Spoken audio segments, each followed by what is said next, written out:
Hey everybody, it's Jason Blaha here, and I had a subscriber ask a question about useless fitness gadgets. Well, a will flip in here for you guys.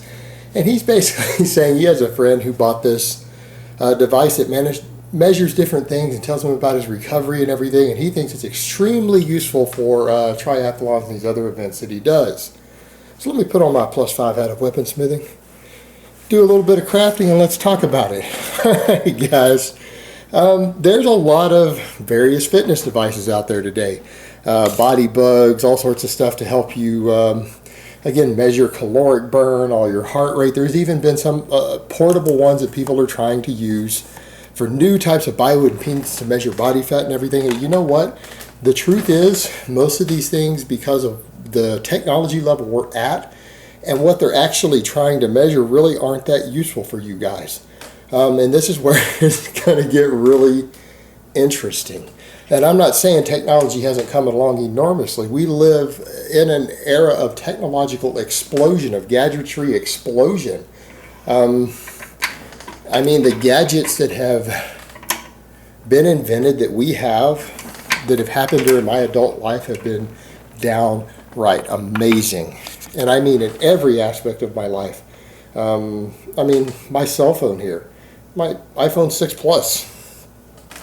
When you think about the computational power of this device compared to anything that we had available to us when I became an adult 22 years ago, it's mind-blowing.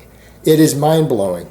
The problem is that all these fitness devices are being created by people who don't know anything about fitness or sports sciences or anything else. It's really gimmicky stuff, and a couple of them I'll talk to you guys about. I don't necessarily know what this guy's using as a recovery device. I've never heard of this before, but it's going to sound suspect because what do they mean helping him with his recovery?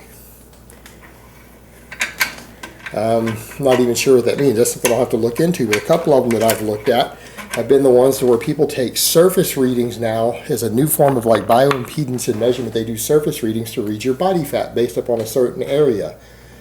These things have been found to be wildly inaccurate. All the bioimpedance stuff has been inaccurate, but there have been new ones that you put over the surface of your skin and you read different points on your body now that's supposed to give you an accurate reading. Well, the problem is that, like I said before, bioimpedance has always been fairly inaccurate. It's even been altered based on hydration and everything else to the point to where it can be 10 or 15% off on your body fat measurement. So if you're 20% body fat, it could read you somewhere between 5 and 35%.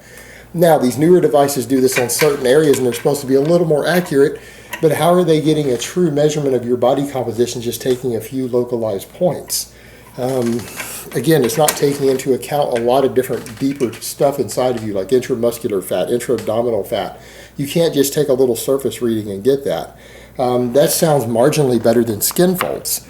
And skin folds, you know what, were actually good for tracking changes in body fat. They just don't give you an accurate measurement.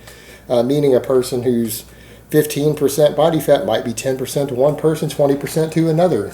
You go put them in a DEXA scan, they come in 15%. These things were useful for measuring changes because if the same person did it, the same person measured you in the exact same points using the exact same techniques, it would show the little millimeter changes in body fat skin fold, right? It was useful for tracking changes in fat, but not much else. So these bioimpedance devices are terrible.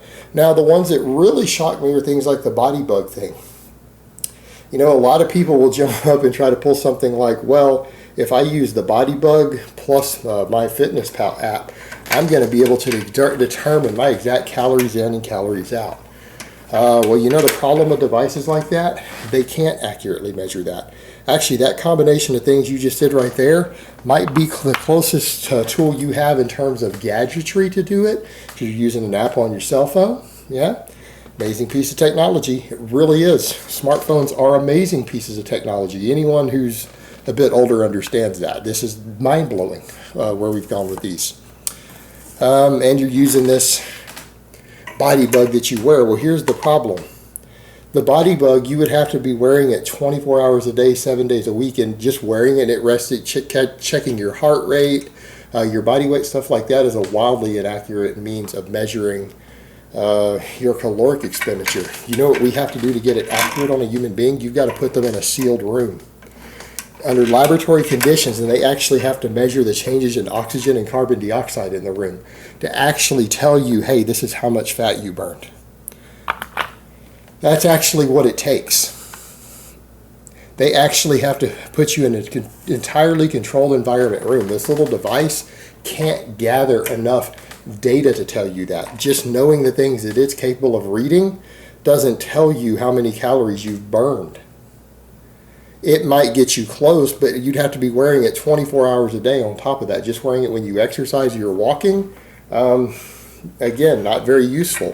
It doesn't tell you anything about your true metabolic rate, everything going on inside your body. It could be off by as much as 500 or 600 calories.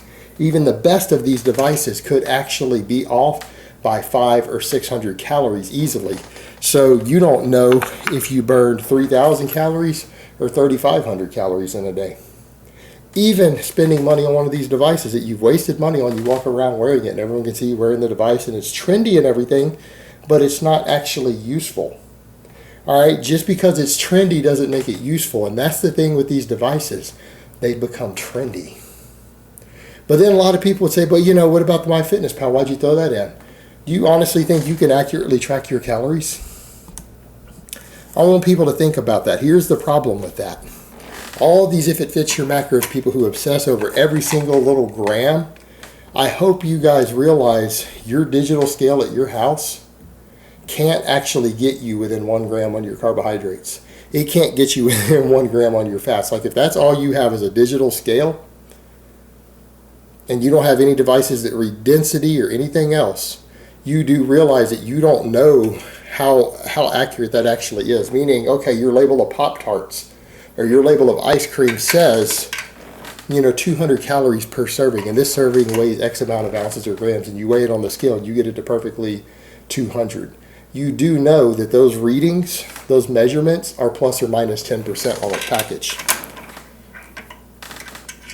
That weight doesn't tell you everything, because you know what?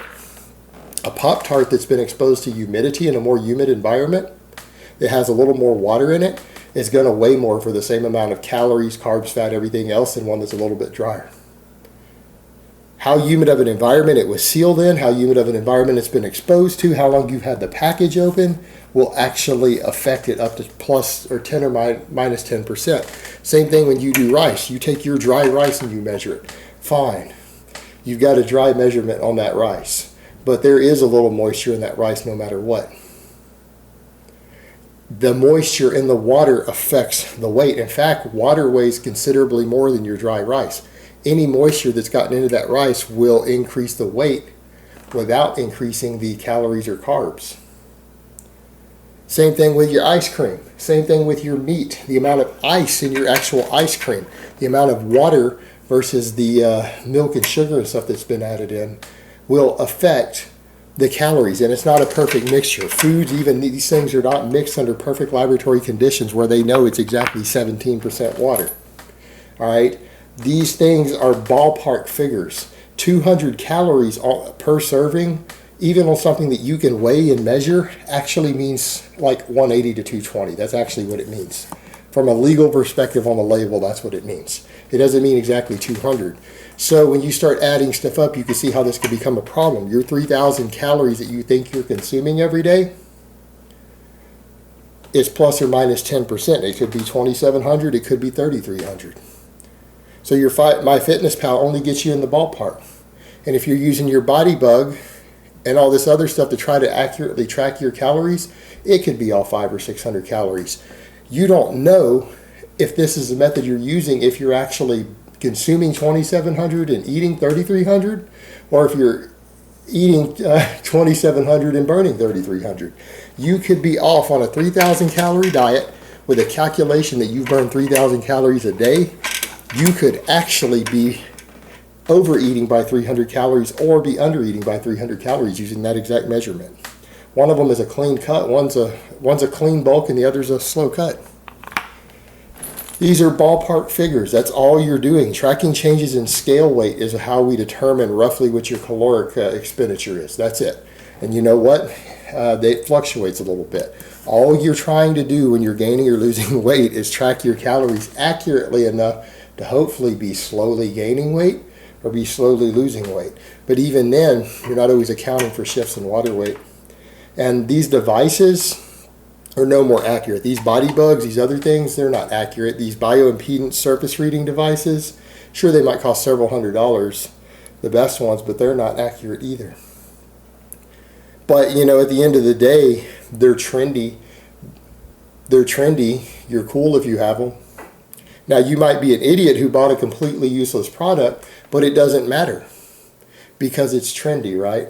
And that's what matters at the end of the day. It's not about being accurate sometimes. It's not about results. It's about being trendy. And it's an interesting thing in the world that we live in. And it's funny because the fitness world is no different from anything else. It's been sucked right into this.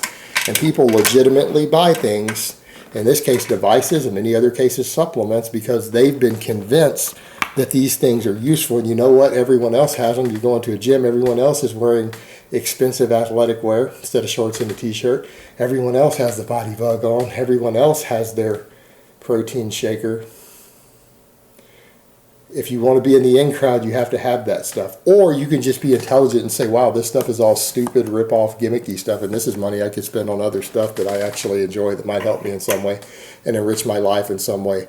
But you know what? Some people's lives are enriched by fitting in. So who am I to judge? But at the end of the day, you need to understand whether it's a fitness device or a protein shake or anything else. You need to understand you are only buying these things to impress your friends. You're only buying these things for social reasons.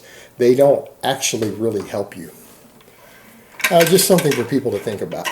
All right, guys, but that's really all I have to say on that today. I hope it's been informative, and I will talk to you guys next time.